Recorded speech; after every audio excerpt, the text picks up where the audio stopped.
Everyone. And this will be recorded so you can see it later.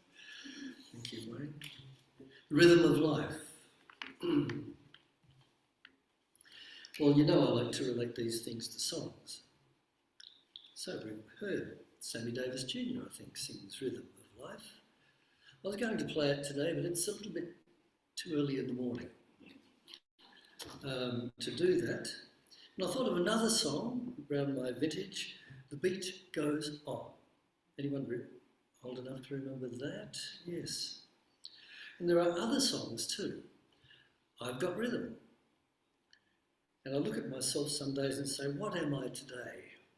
Am I a slow foxtrot? Or am I a mambo? And while I was researching this, I wasn't going to play it today, but very young Bridget Bardot sang a song called Hey Mambo. And it's ecstatic. And you look back and you see the rhythm of life. You know, she's out there dancing on the beach and chasing the birds in the air, and she goes up to the piano and jumps on top of it and sings. And you think, yeah. And you look back now, and Facebook has shown a lot of people that what they used to look like, what they look like now. It's very depressing. And half the old rock stars my age have gone. But some of them are hanging in there. Al Pacino had a child, I think, at the age of 82. So, but that's another story. Ecclesiastes, I like to use that book. It's a bit scary at times, along with Revelation. Ecclesiastes 3, verse 1. To everything there is a season and a time to every purpose under heaven. And I look back and I think, well, yes, a couple of people have said to me, do it while you can. And you think, okay, yeah. All of a sudden, 5 years have gone past. And you can look at a photograph from 10 years ago and see the change. So there are cycles of our life, of the seasons, and the tides come in and go out. I don't think I'll put the slide up because it wouldn't be really worth it, but sitting by the sea, when the tide comes in, there's this moment of stillness. And then something changes and you can feel the tide is going out. It's a magic moment doing that, especially if you're by yourself by the sea. Everything has a rhythm. We call it intelligent rhythm, the rhythm of divine universal intelligence, our creator. Even giving it a name is limited. And you can hardly mention the name of God these days without offending someone, because they call it something different. The same thing. Now, different cultures have their own names for this intelligent energy. And as I said, some call it God. I've done this one before, but it's worth repeating. The Hopi Indians, very spiritual group, spoke of spider grandmother who spun a web connecting all things. And I love the imagery of that. The ancient Chinese call it the Tao, or the flow of the universe.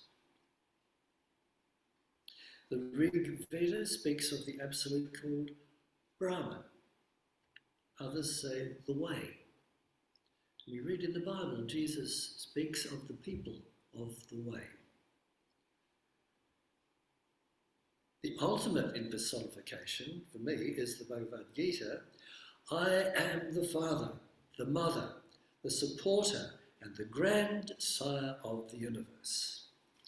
I like that.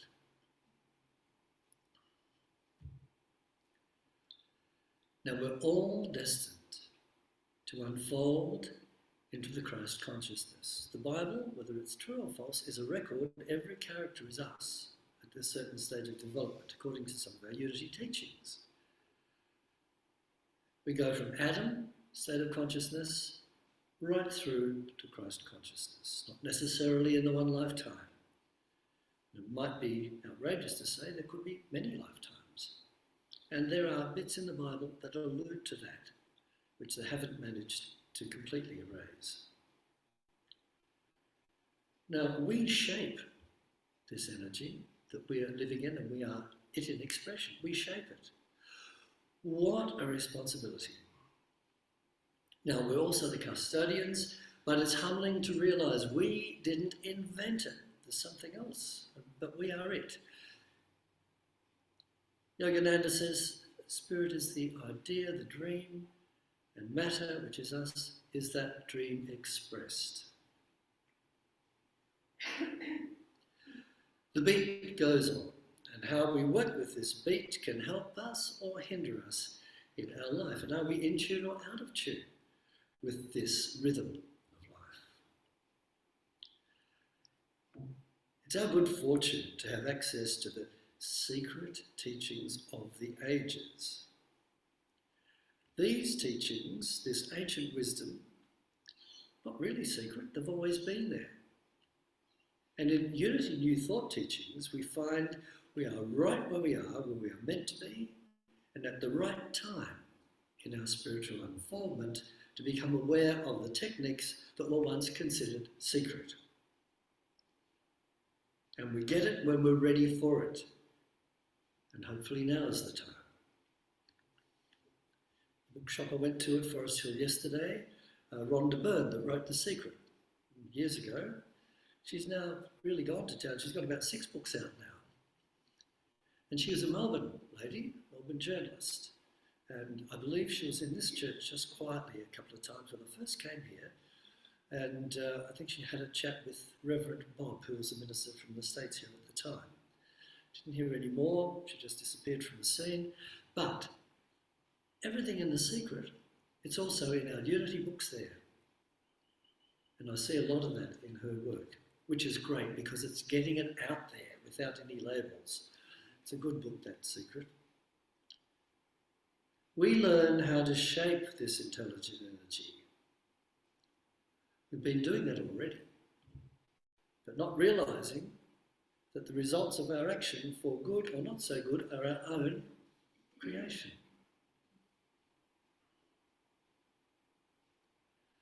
When I first came into Unity, it was more about me unfolding, me being healed, me being prosperous. And some of the Catherine Ponder books are wonderful for that. It's a rich, abundant church and everything's happy. But now it's got to the stage where we don't need just one person, we need a collective unfoldment. Thus unlocks that secret in the Bible, where 2 or more are gathered together in my name, there I am. And we know the power of one is brilliant, but put it together with others in the same power, thought, look what can happen. And that's why in meditation, we link up with all those other groups around the world. And there are 24/7 as a group doing peace work, healing work, counselling work.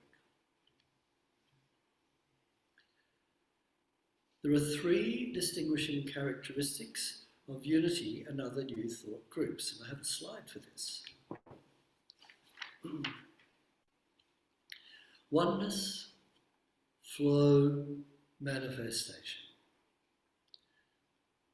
A trio, triad. And then oneness is an emphasis on our human mind and its connection to the infinite mind. Flow, a recognition of the fluid or energetic way which our mind serves as a conduit between the spiritual and physical worlds. And manifestation, a focus on comfort and healing in our life through a correspondence between human consciousness and external phenomena instead of an abstract focus on salvation in a afterlife. Because we know heaven and hell are states of mind, and they're now. And we are here now. That's where our consciousness is. And I have another slide. So who are we? According to our Unity teachings, we are a trinity of body, soul, and spirit. Spirit is our perfect, real self, which is part of God, our great I Am presence. Soul is our consciousness. It is everything that goes on in our mind. It is our thoughts, beliefs, attitudes and feelings. And what we think, we attract into our lives. And it's quite scary to think we don't even know what's in there, in that unconscious part of our mind, the subconscious part. Goodness knows what's in there. Those things poke their head out in the weird times and places, and you think, where did that come from? I'm going through a stage with my dreams at the moment where I thought, oh, what's this?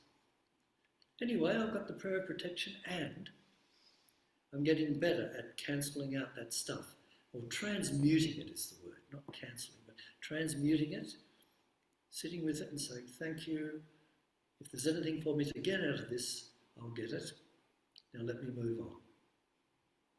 I don't think that part of life ever stops. Spirit, as I said, is our perfect self. Soul is our consciousness, and our body, here it is, the vehicle we use for expression in this physical world. God created us in its image, potentially perfect, then set us the task of proving it. I've had conversations where people have said, I am perfect. Well, you could have fooled me. And so I just say, look, we are perfect in our imperfections. We were born perfect with a perfect seed. It's up to us now to grow into that perfect seed.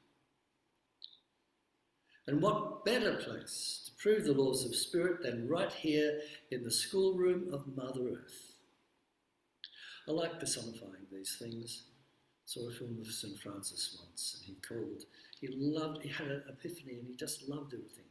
So we know the poem, the prayer, Brother, Sun, Sister Moon, and he called the donkey something or other, and that always stuck with me.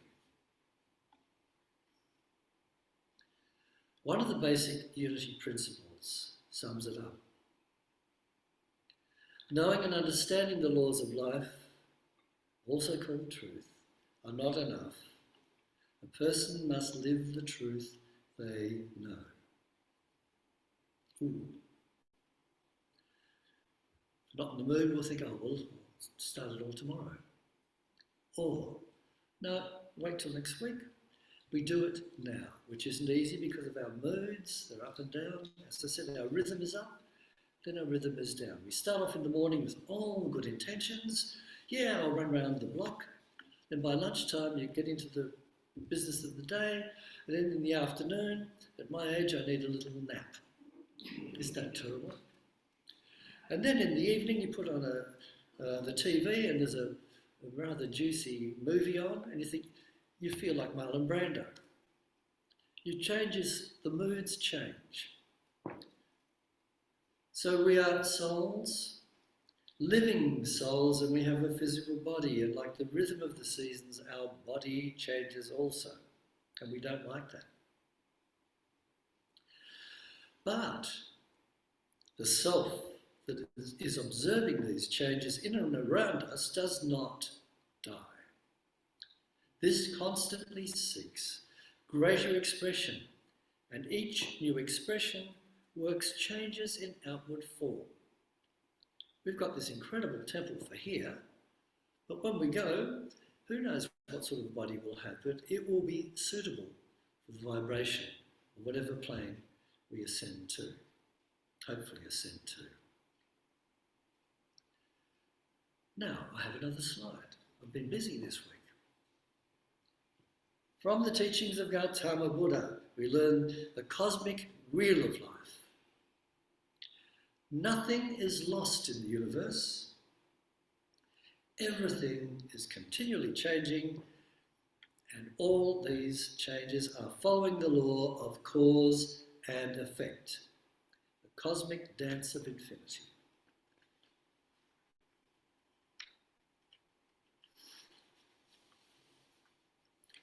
Now, on a lighter yet profound note, I've got another slide, a quote. by Henry David Thoreau. An early member with Emerson of the Transcendental Movement, which later influenced the philosophy of Mahatma Gandhi and others. Don't know if any of you have read his works on Walden Pond. And he was only 44 when he passed away, but he was a very profound figure at the time. Didn't get on too well with Emerson, but he isolated himself for a couple of years around this pond. Big pond's a lake, really. But the only thing I could see which would worry me is there was a train line over the other side. But he used this period of time to commune with nature and just go inside. Being also, what people don't know, is that being a country lad, a city lad, he went into the country not realising that the country has its own laws. He had a fire going for tea one night and the wind came up and the embers caught fire and it burnt down about 4 acres of forest. The neighbours were not impressed. It was a sad time. So I think that was the end of the journey of that particular time in his life. But he learned from it, as we all do, from our mistakes. Now this is very Zen-y. It's good for the body is the work of the body. Good for the soul is the work of the soul, and good for either is the work of the other. Do you like that? Good for the body is the work of the body. Good for the soul is the work of the soul. And good for either is the work of the other. Now, I collect newspaper clippings over the years. It's amazing. They go back 30 years. And I've got one here, Rav. That's the cartoonist. Everyone remember Lenig? Lunig. And somehow this fits, what I just read then seems to fit this. There they are, B. They're both together. They're both happy. Now, the second, he's just forgetting about the top a little bit, and you can see in the expression of the figure. And at the end, the world is on his shoulders, and the higher self can't get through. I'm sure there are other interpretations, but fancy, having your Weet-Bix on a Saturday morning and seeing that. It was wonderful. So I managed to cut that out, and I put that in with my Thoreau book. I put little articles with different books. Now, the rhythm of life. What is it, a barn dance or a foxtrot or a rock dance? Who knows? We've talked a couple of bits and pieces here about the triad or the trinity, the number 3. And over the weeks we've talked about the 3 princes of Serendip. And at Christmas, those famous 3 wise men. I wonder if they're the same. So, Trinity, 3/4 time is a waltz. We had a Tai Chi instructor in this very room giving a class about 8 years ago, and he was telling us, you don't have to learn Tai Chi too much. If you can do a waltz rhythm, you're doing Tai Chi. It's the waltz of the heart, and he had us all doing a waltz by ourselves, and you thought, my goodness, this is very similar to Tai Chi. So what I thought we'd do... No, you can relax. I'm going to call Beverly up to tell us all about the number 3. Would you, Beverly? Thank you. Goodness me. Will I do it here? Yeah, so everyone can see you. Hello, Zoomers again. And good morning, everyone. The number 3, thank you very much, Reverend Bill. I'm looking at number 3 through my many years of studying numerology in the main. And in fact, as I'll tell you a bit later, it's quite close to my heart, the number 3. It means, biblically, wholeness, completeness, and perfection. It's ruled by the planet Jupiter, and this is the planet of plenty and optimism. So we've got a lot of good things going for number 3 already. It includes the qualities of clear thinking, joy, abundance, creativity, optimism, good sense of humour, good company, and they make excellent hosts and hostesses. Now the number 3 on its own stands as that, but there are 3 other numbers that are under the same influence, I suppose you'd say, and they are 12, 21 and 30. Now that means that they add to 3. 2 and 1 is 3, 1 and 2 is 3, 3 and 0 is 3. So they're all related. And that, as I said earlier, the reason that it's interesting to me is that I'm born on the 21st of the month, and my sister Judy was born on the 3rd of the month. So I can kind of relate to a lot of those characteristics. Spiritually, as Bill might have said, it represents mind, body and spirit, thought, word and deed, and Father, Son and Holy Ghost. And in the Indian culture, Brahma, Vishnu and Mahesh. Now, nothing is always positive, and there's also the negative side of number 3. Now that can mean 3 gives the positive and accomplished characteristics. It's easy for a number 3 person, because of all that, to become superior and show a lack of tolerance at times and understanding to those who may be a bit slower in comprehension. And so what a number 3 person must be careful of is fault finding in others. Now I found an interesting example. This is in closing, and for some reason Don Dunstan came to me. And he was, as you will probably all remember, in the 70s, the Premier of South Australia. And he was an amazing influence on the whole country, in fact. He was born on the 21st of September, 1926. Now, the other part of numerology is not only the day number, and you can all sit here calculating, you add your day number to the month and the year.